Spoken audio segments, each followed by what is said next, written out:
Welcome back to the bar. Another day is done and gone. Time to get the good times on with Steve behind the bar. Hey, yeah, behind the bar. So grab a pint and pull up a seat and stomp your boots to the Irish beat. Behind the bar with Steve. Hey, behind the bar with Steve.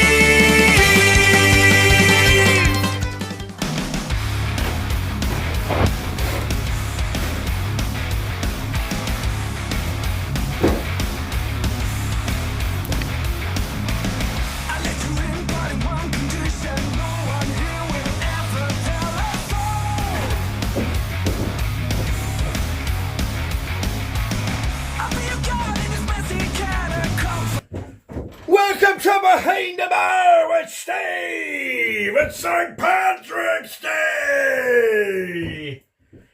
Happy St. Patrick's Day to all the patrons out there! And the viewers of Behind the Bar with Steve!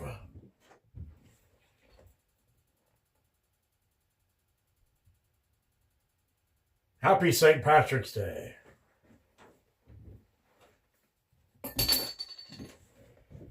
So we're going to do some stuff today for St. Patrick's Day. What do we got lined up? Hey, Steve, what do you got lined up for us for St. Patsy's Day, eh? Well, for our St. Patty's Day, we're going to be drinking some Guinness with the Nitrosurge system. And we're going to be doing Behind the Booze. Behind the Booze with Proper 12. Proper number 12. It's an Irish whiskey. Now let's just talk about an absolute legend, Conor McGregor. All right, so what we're going to be doing is we're going to be looking at the Guinness, this cool gadget, this gizmo. It's the Guinness Drought Nitrosurge system, and it's going to allow us to properly Nitrosurge a Guinness out of the can, which would be cool. And I got properly now have Guinness glasses. The authentic, real Guinness glass, which is the best glass to use to drink the Guinness. And we'll be using the Nitrosurge system. Okay, let's start by going over the device, the opening up of the device. This is the Guinness Drought Nitrosurge. Here's our box, the Nitrosurge. This is how to properly tap nitro pour your Guinness into a glass. St. James Gate, Dublin, Ireland. Connect, activate, pour. The perfect pour at home. Guinness Nitrosurge is your complete pouring experience at home. Pour a beautifully smooth Guinness pint time after time. Pops open. You got your instructions. We're going to have to use the instructions because you have to do it right. But basically, it's basically an electronic device. You push the button, a light would turn on, and then you're going to be pouring, and it comes.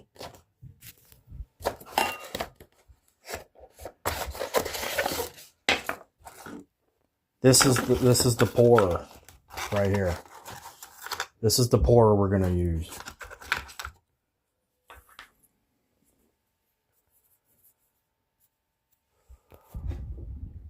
So let's check this out real quick. This is just putting the pourer on. It just slides right in, and you pop it, lock it into place. It's locked into place right there. It's on there. It's good. And here's our cool device. Guinness. Let me drop it and break it. Oh, I didn't. There it is. We're going to pop it onto the gag. We got to pull this off. And it'll go onto the can. Alright, here's what it says to do. We're going to pop open our can. Now, this already has a little nitro widget in the can, as we've learned through the episodes of Guinness. It has the Nitrosurge in the can already, but this is now an extra level of Nitrosurge system pouring the Guinness into the glass with the device. So it's just, what we want to do is we want to let it air out. We want to let it do something first. And then we're putting the thing on. So this works hand in hand with the can. It's got to be the can. It pops right on.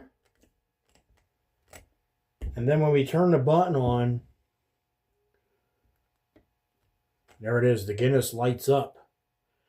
And now we're nitrosurging. And we're going to do it like this. It's doing it. I hear it working. See the light lit up heart?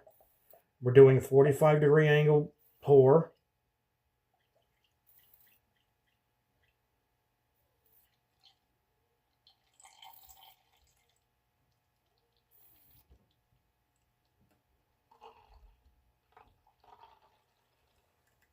Flipping it upside down. Let it sit, give it the Guinness minute. Look at it though. Look at that surge. That's it working. That's what we want to see in the Guinness. That movement.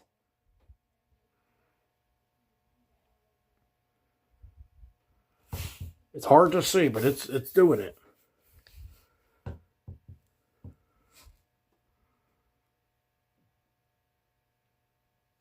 It's mixing.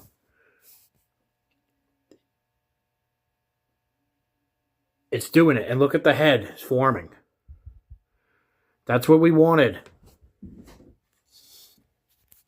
This is the proper pour.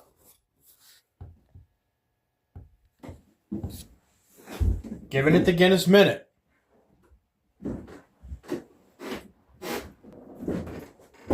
All right, we gave it the Guinness minute, and now we pour in the rest just like this.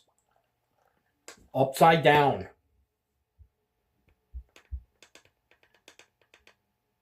Oh, and that's all that's in the can. So this must be a bigger thing than a bigger glass. That's okay.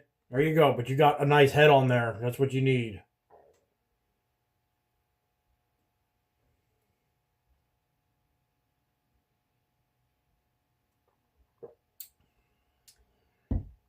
That is good. Totally proper. Good Guinness. In the Guinness glass. With the Nitrosurge device.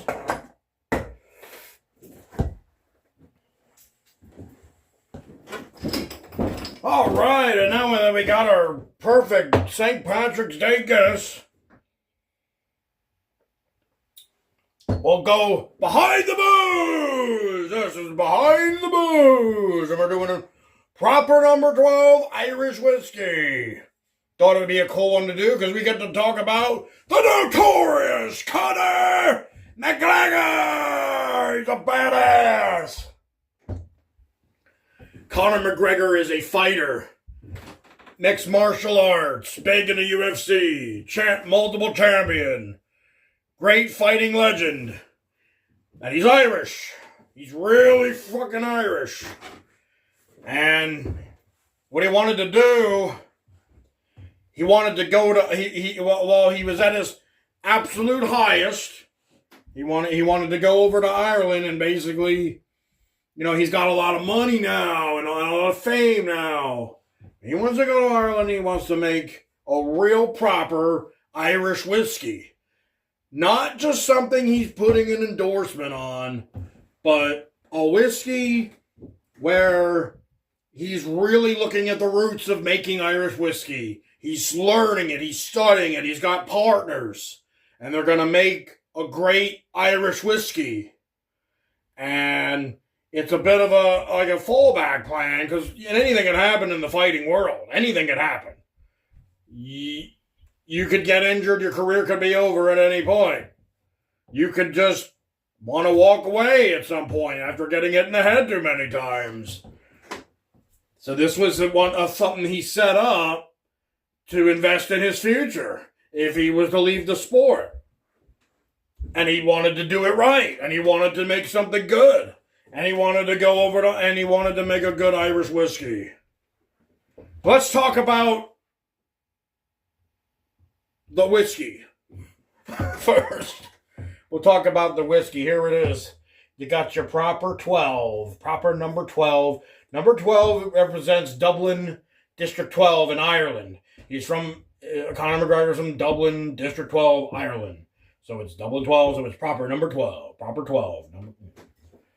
All right? And it's a triple distilled Irish whiskey.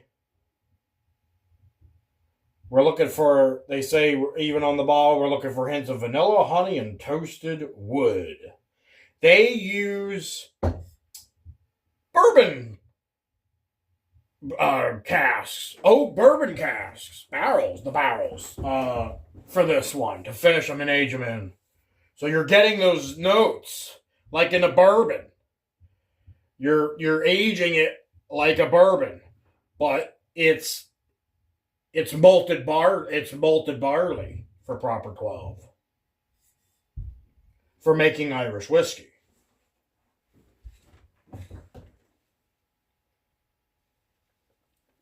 Yeah, it's single malt. Single malt is 100% malted barley. And that's how they make proper 12, and it is triple distilled.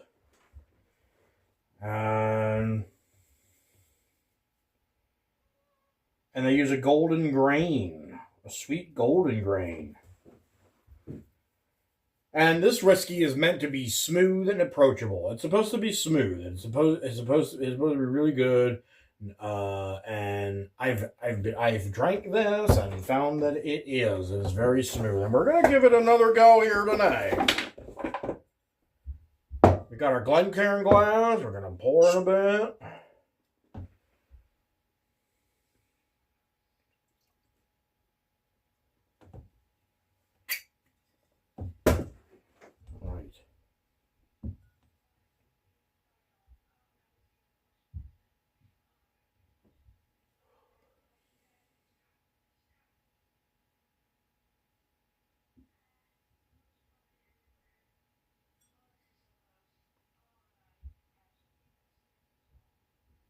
Smells like there could be a bit of fruit type of notes, like a sweetness, like a fruity sweetness from the nose. From the nose. And then it smells like it's going to be a hell of a whiskey. But I recall this being very smooth and goes down very easy, so let's give it a go.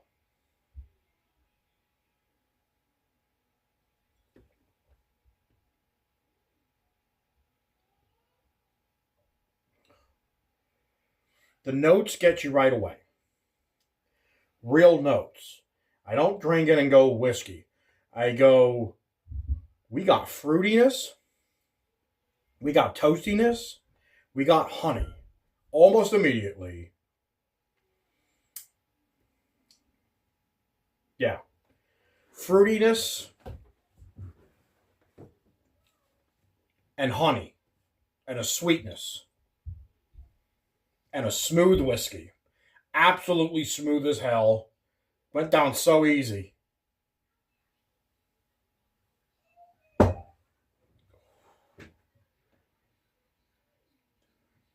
Yeah, it's a good whiskey. It's such a good whiskey. It's so sweet. It doesn't have a major whiskey burn at all. Not at all. Some stuff is rough. Some stuff goes down rough. This goes down really smooth, and you get that sweetness. They are not lying about the sweetness, from their perspective, and it's all right there. It's absolutely what they say it is, and and it's really good, real sweet. That's your proper 12, the tasting of proper 12. Good stuff. So yeah, the triple distillation and the and then the aging of it in the ex-bourbon barrels, American oak bourbon barrels. Great idea for them. A really good idea.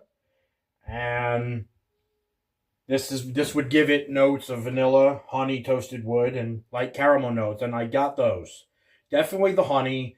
Definitely, and a little bit of almost like a fruitiness, and yeah, caramel Caramel, I could go with that too. But definitely the honey and the sweetness that is just made it so smooth. And I can pour myself up some more and just drink it nice and neat. I don't even need to. I usually drink things on the rocks. Don't even have to do that. Totally good, neat. Nice little neat drink. Nice, enjoyable.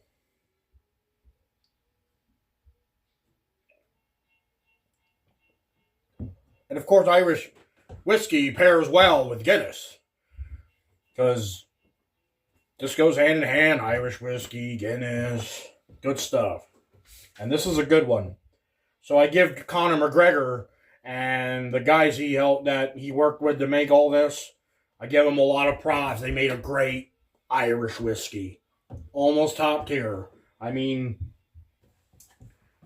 we would have to one day put it up against Jameson or some other stuff. The world will say it doesn't touch Jameson or stuff like that, or maybe even Bushmills, but it's up there with them, which is important. And what was important for Conor McGregor, it was important for him to do that, not just put an endorsement on a crappy whiskey, on a crappy product. He wanted a full on work being done to make a great whiskey and to follow that heritage and the culture and the traditions of making Irish whiskey, and follow all that to create a really good one, and then have his fame and everything kind of help with the marketing and stuff like that. It's obviously going to sell higher when you know who made it. When you know a legend made it. A legend in a different world, now actually trying to be a legend in his own right in a new world. The whiskey world. And I believe at a minimum, he pulled that off. And it's good stuff. So we talked about the whiskey. Now we'll talk about the man, the great, the notorious Conor McGregor, the badass MMA fighter, UFC all day, a boxing match with Floyd Money Mayweather. Amazing stuff, amazing career in the fighting world for Conor McGregor. And we'll talk about him. And we'll talk about then how he enters into the whiskey-making world. So Conor McGregor had an absolutely epic UFC career. And UFC is the epitome of fighting. For MMA, you want to be the best, you go into the UFC. You try to get into the UFC, and he got in very easily. He had a great pass to get in there, got in the UFC, and starts just destroying everybody in his path. Great fighters. His track record of his wins are over great, absolutely great fighters. So he's the notorious Conor McGregor. And he's a guy where he will talk all this trash about you. He'll talk all this shit about you. And then he'll do it. And then he'll beat the crap out of you. He'll beat you to hell. And he'll tell you he was going to do it. That's what's cool about him. The promotions. The promotions of the fight. In a real fighting combat sport. Because in wrestling, in professional wrestling, they do this all day. Promote the fight. It's all about the story. And then the matches and all that stuff are just all part of a story. But this is different for him. He's talking all this promotional stuff about the other person, really hyping up the fight, creating a real rivalry with a person, and then beating the shit out of him. And then winning a match, winning a big fight. Some of his big wins. Jose Aldo This is UFC 194, a 13-second knockout in the first round. Then a big title fight, Eddie Alvarez, UFC 205. That was a masterclass performance up at MSG, Madison Square Garden. And that was his win. It was that he won 2 UFC titles at the same time for 2 different weight classes. And so he would defend the title in 2 different weight classes. He had the belts for 2 weight classes, which is cool.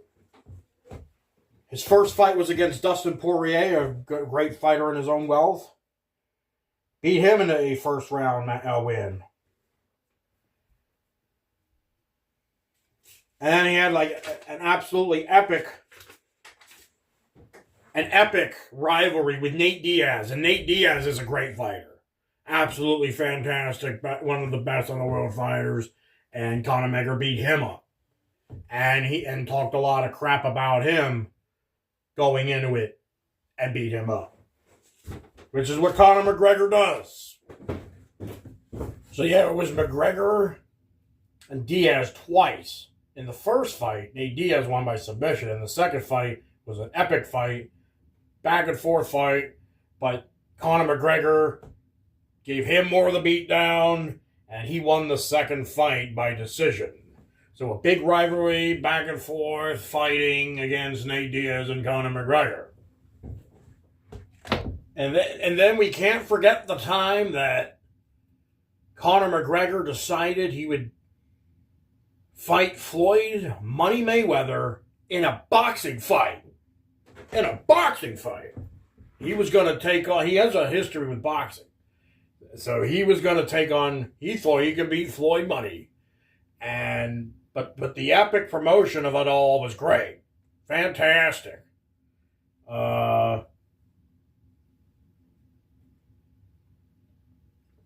got to talk a lot of shit about one of the best boxers in the world. And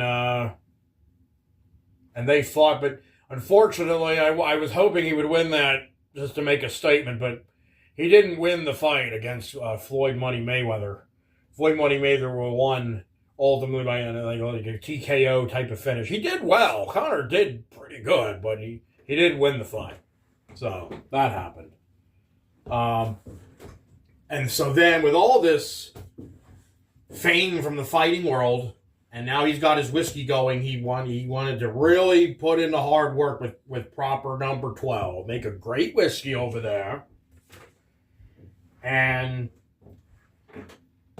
so he's starting with his Irish roots, his Irish heritage. And he obviously is from Ireland. He has a love for Ireland and its traditions.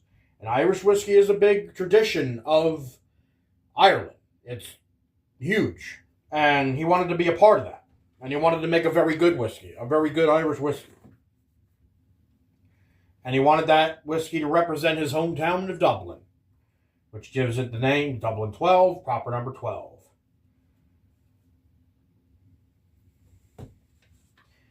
And his grandfather played a major role because his grandfather was a big fan of Irish whiskeys, a big enthusiast of Irish whiskeys, so he wanted to do his grandfather proud.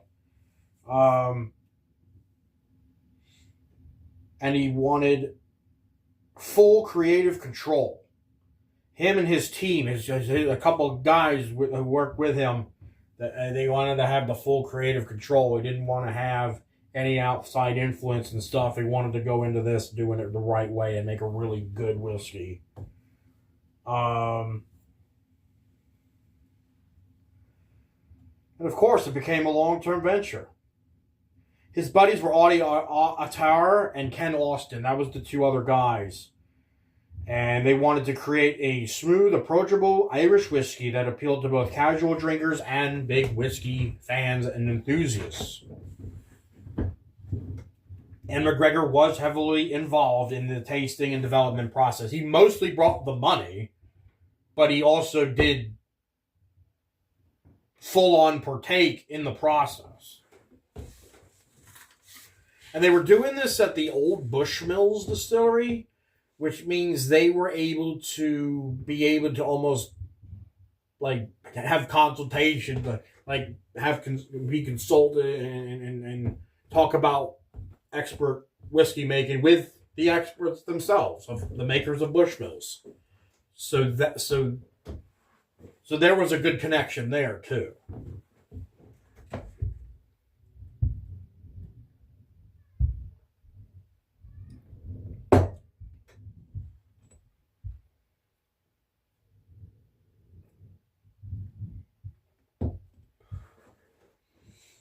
So obviously McGregor's global fame was helping to boost the success of Proper Number 12, but again, he still did want it to be a very good, successful whiskey. Or he wouldn't have wanted to do it. He wanted to make something great. Not just slap his name on some crap. He wanted to put his name on something big and something huge and something great. But because of his fame, of course, it became one of the fastest Irish whiskeys in the world. People were, any fan of Conor McGregor would obviously want to love the whiskey too. So it was good that it was a good whiskey, because then it could have brought shame, brought shame, or like a bad use of his name if he made something bad. But he didn't. He made something really good, and a lot of people knew it. And he promoted it. He obviously did a lot of promoting of the whiskey in the same promotions that he's promoting fighting and stuff like that.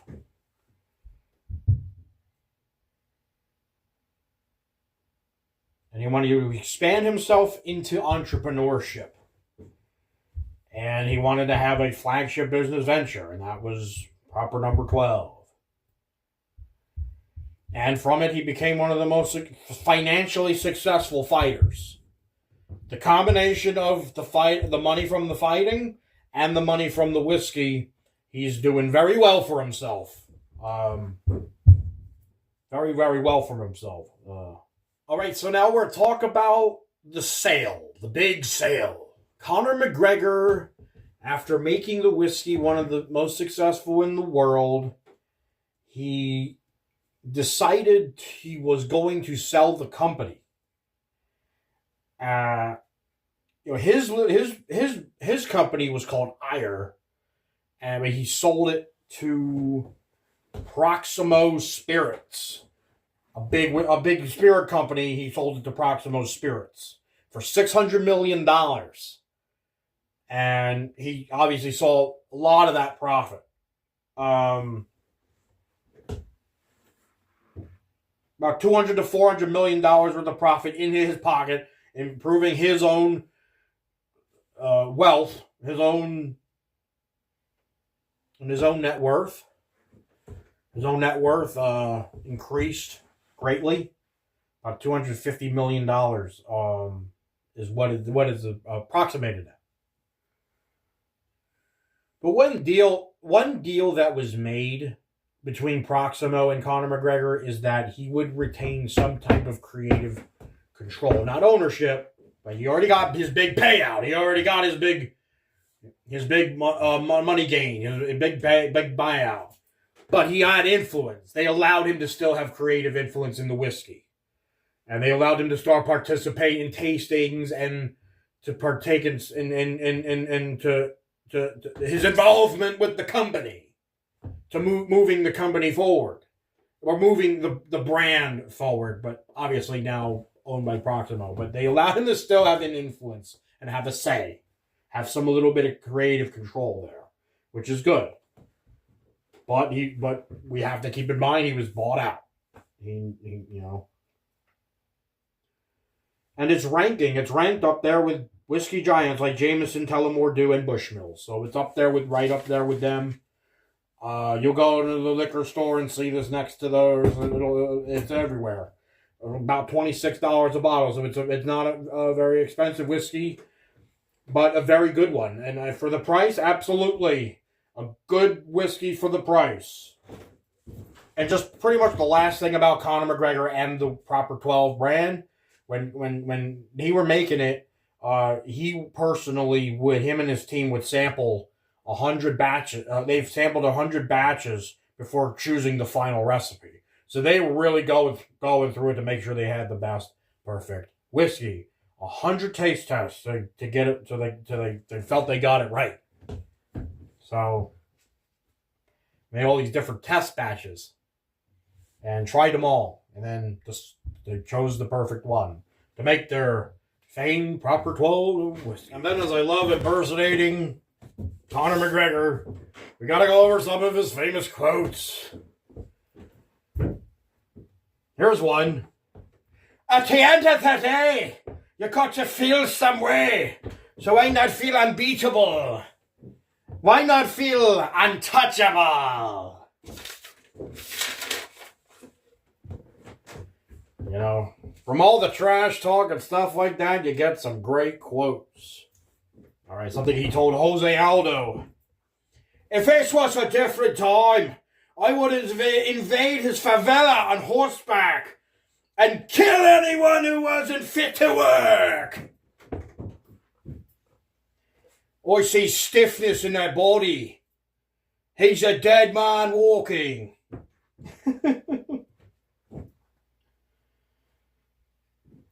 Said after he beat Jose Aldo, precision beats power, timing beats speed. He's too emotionally invested. I will KO him in one side.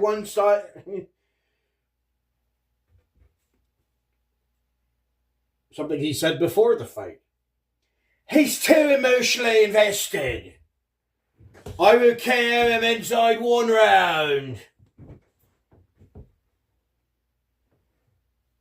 He's too emotionally invested. I'll KO him inside one round.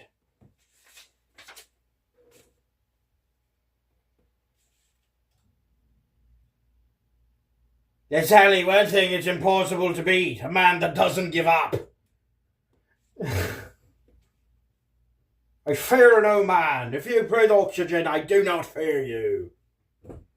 My dream is to be world lightweight champion. Have more money than I know what to do with. My favorite quote was when he came out talking to Floyd Money. Why don't you just shut your fucking mouth? Alright, enough of that. So what is Conor McGregor doing today? He has major ownership, a big part of ownership in the BKFC. That's Bare Knuckle Fighting Champions. Yeah, he's he's owner of the BKFC. Big time involvement with the company. He's at a lot of the different fights that they have. They go bare knuckle. He's talking about maybe possibly having a fight one day. We'll see about that. It would be cool though. It would be cool to see. It would be cool to see Conor McGregor in a fight again, and in the bare knuckle fighting championship, his own company taking maybe one of the best fighters and trying to fight him. That would be pretty damn cool. It would be epic. It would be epic proportions. It would be epic for the promotion.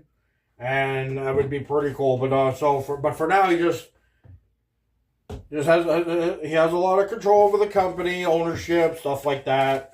A big competitor of UFC, and a lot of that is from Conor McGregor's influence. Conor McGregor, what he does for that company, and his presence and his promotions. It really put them on the map as a big competitor to UFC. And it would just be cool to see him fight again, and for that promotion, that would be pretty cool.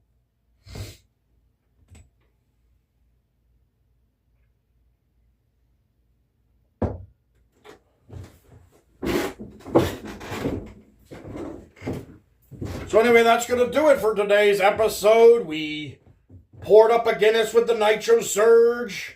We drank some proper number 12. We did Behind the Booze. Proper number 12 has led us down the path of talking about Conor McGregor. And it was a great episode on a great St. Patrick's Day special on Behind the Bar with Steve. So You all have a good one!